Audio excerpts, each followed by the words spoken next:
En refusant de céder aux exigences du duo Merkel-Sarkozy, David Cameron a montré la détermination du Royaume-Uni à faire cavalier seul. En vérité, la situation est préoccupante. Une croissance en berne, malgré le sursaut du troisième trimestre, un chômage en hausse et des prix qui dérapent. Mais le pays entend profiter à fond de son indépendance monétaire et financière à l'heure de l'austérité budgétaire. Celle-ci lui permet de conserver des taux d'intérêt très faibles et d'user de l'arme de l'assouplissement quantitatif pour monétiser sa dette. Le résultat, c'est la dévalorisation d'une dette qui frôlera les 90% du PIB cette année.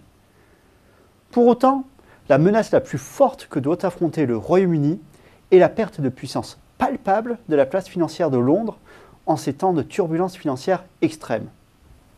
La City, c'est à elle seule 4% du PIB britannique sur les 9% de l'ensemble du secteur des services financiers.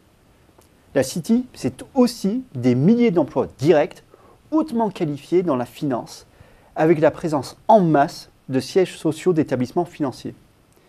Mais la City, c'est aussi tout un écosystème de services à forte valeur ajoutée. L'audit, le conseil, les professions juridiques, les services informatiques, sans compter les autres emplois de services induits par une population de managers à très haut revenu.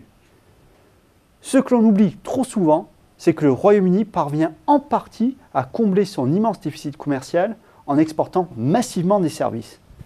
Des exportations de services qui proviennent largement de la City.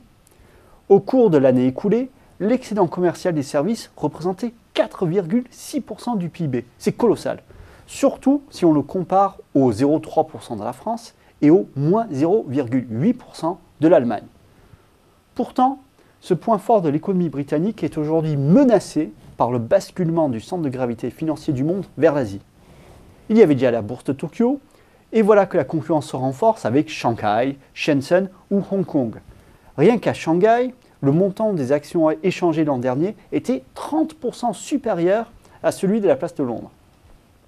Face à cet enjeu, conserver par tous les moyens le leadership financier européen est essentiel. Et les Britanniques savent depuis de très longues années que le meilleur moyen de dominer le continent, c'est de rester une île.